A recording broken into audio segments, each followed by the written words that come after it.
Assalamu alaikum students. Today we are going to study a new topic of dermatology which is known as pediculosis. So what is pediculosis? Pediculosis is actually the infestation of lice. How many types of lice do we have? There are 3 types of lice. Number 1 is head lice, second one is body lice, and third one is pubic lice. Now we will study one by one. What is head lice?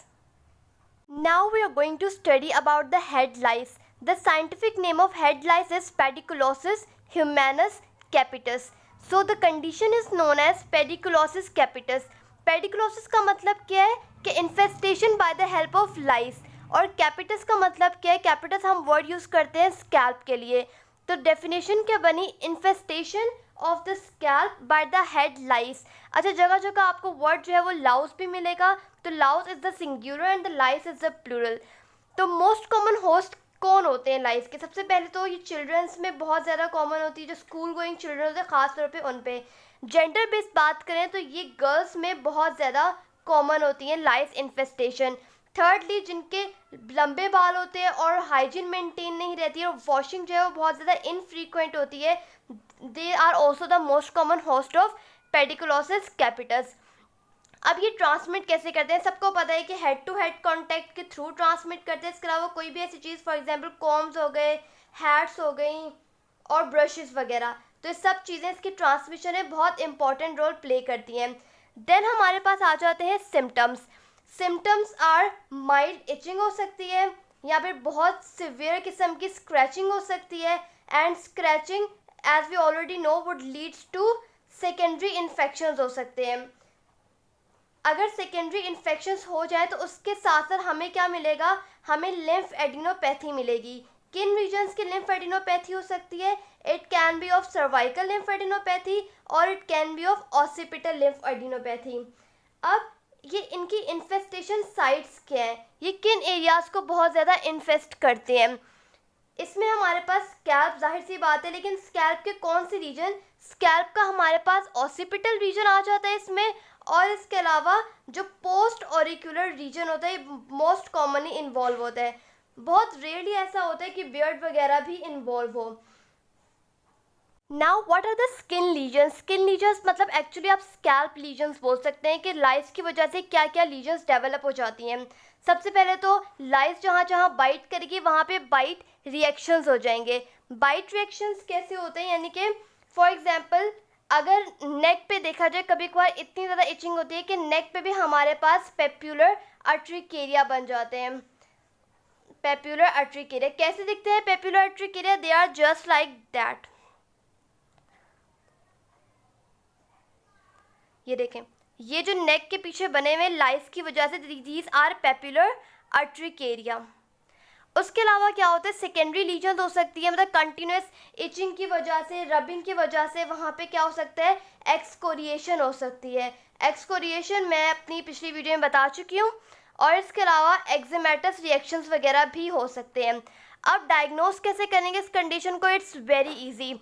हमें क्या, जब हम scalp या hairs पे देखेंगे तो हमें वहाँ पे हेड लाइस नज़र आ जाएंगी. इसके अलावा जो हेयर शैफ्ट्स होंगे उनमें हमें निट्स नज़र आ जाएंगी. निट्स असल में क्या होती हैं? These are the empty egg cases of the लाइस.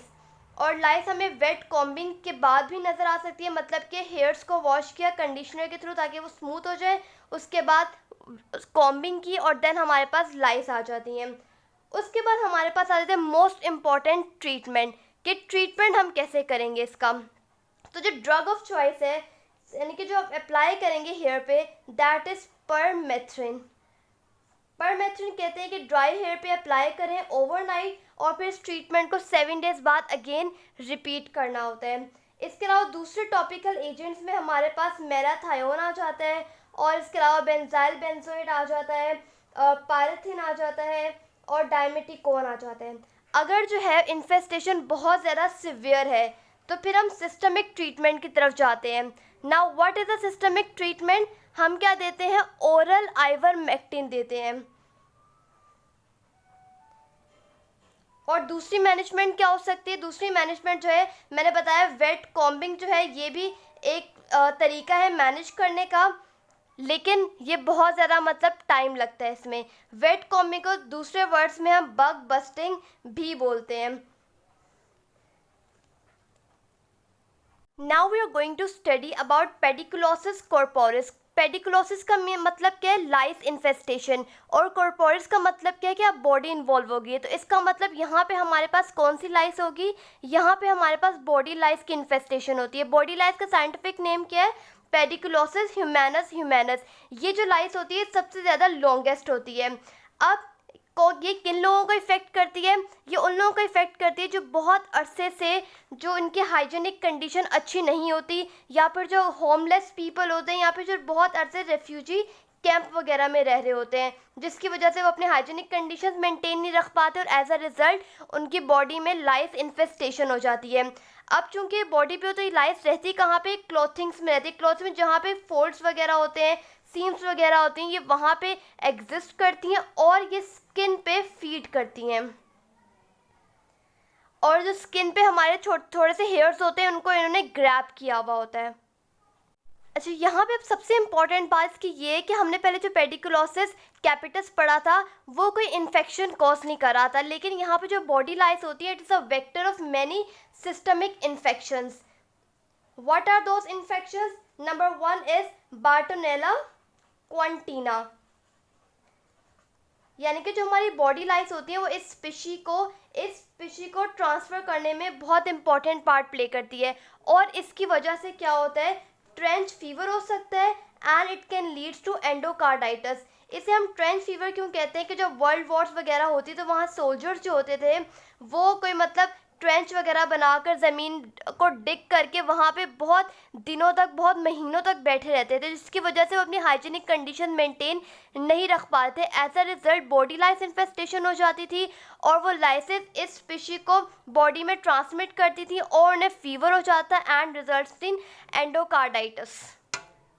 इसके अलावा ये और 2 डिजीज़ का वेक्टर के तौर पे एक्ट करती है। Second one is Rickettsia prowazekii. इसकी वजह से क्या होता है? एपिडेमिक टाइफस होता है which is also a condition of fever. और थर्ड हमारे पास जो एज अ वेक्टर ये एक्ट करता है किसके लिए? ब्रिल जिंजर डिजीज़ के लिए। इसमें भी क्या होता है? टाइफस होता है, लेकिन ये रिलैप्सिंग फीवर होता है। It's a relapsing fever. अच्छा, यहाँ पे बहुत इंपॉर्टेंट बात है कि पेडिकुलोसिस कॉर्पोरिस की अगर हाइपर इन्फेस्टेशन हो जाए, बहुत अरसे तक पेशेंट को बॉडी लाइस इन्फेस्टेशन रहे, तो उसको हम नाम देते हैं वेगा बोन डिजीज़ का।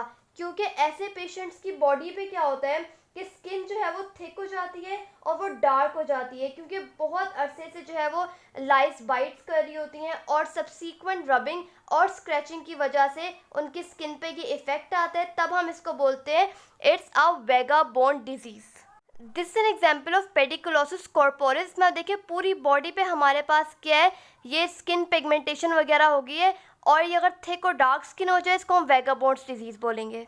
Now how we do management. अच्छा, बाकी सारी मैनेजमेंट जो है वो कैपिटल्स और उसकी मतलब ड्रग्स वगैरह सेम रहेंगी। जो चीज़ डिफरेंट है वो क्या है कि एक तो हम जो क्लोथ्स वगैरह में ये परसिस्ट करें तो हम टम्बल ड्राई करेंगे। टम्बल ड्राई का मतलब क्या है कि क्लोथिंग को हॉट वाटर में वॉश करने को हम बोलते हैं टम्बल ड्राई।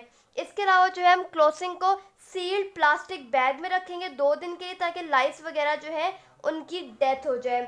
थर्ड क्या करेंगे कि जो स्किन पे रिएक्शंस वगैरह हो रहे हैं उसके लिए हम टॉपिकल स्टीरॉइड्स यूज़ करेंगे।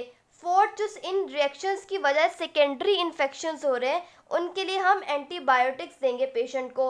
और अगर हमें देखना है कि ये तीनों में से कोई इन्फेक्शन, सिस्टमिक इन्फेक्शन तो नहीं हो गया, तो हम ब्लड कल्चर और सीरोलॉजी करवाएंगे एंड देन हम अकॉर्डिंगली ट्रीट करेंगे इसको। पेडिकुलोसिस प्यूबिस का मतलब है कि अब प्यूबिक एरिया की इन्फेस्टेशन हो गई लाइस से। अब यहाँ पे कौन सी लाइस इन्वॉल्व होती है? यहाँ पे हमारे पास प्यूबिक लाइस इन्वॉल्व होती है। प्यूबिक लाइस जो है एक क्रैब शेप्ड होती है और ये सबसे ज़्यादा शॉर्टेस्ट लाइस होती है। इसका साइंटिफिक नेम क्या होता है? Scientific name is Phthirus pubis. This is the scientific name of this pubic lice. अब नाम से पता लग रहा है कि ये किन रीजन्स को इन्फेस्ट करती है। मोस्ट कॉमनली जो हमारा प्यूबिक रीजन होता है ये उसको इन्फेस्ट करती है। इसके अलावा ये एक्जिला को भी इन्फेस्ट कर सकती है और एल्यूलर रीजन्स को इनकी इन्फेस्टेशन करती है और कभी कभार बियर्ड की इन्फेस्टेशन भी कर देती है। अगर कोई लाइफ आईलैशेस या आईब्रोज को इन्फेस्टेट करे तो उस तब हम ट्रीटमेंट के तौर पे वैसलीन, जिसे हम पेट्रोलियम जेली कहते हैं, वो अप्लाई कर सकते हैं। ये बात मैं भूल गई थी। ये इन्फेस्टेशन एरियाज हो गए। इसके अलावा आप ट्रांसमिट कैसे होगा? ये ट्रांसमिट होता है सेक्सुअल कांटेक्ट के थ्रू।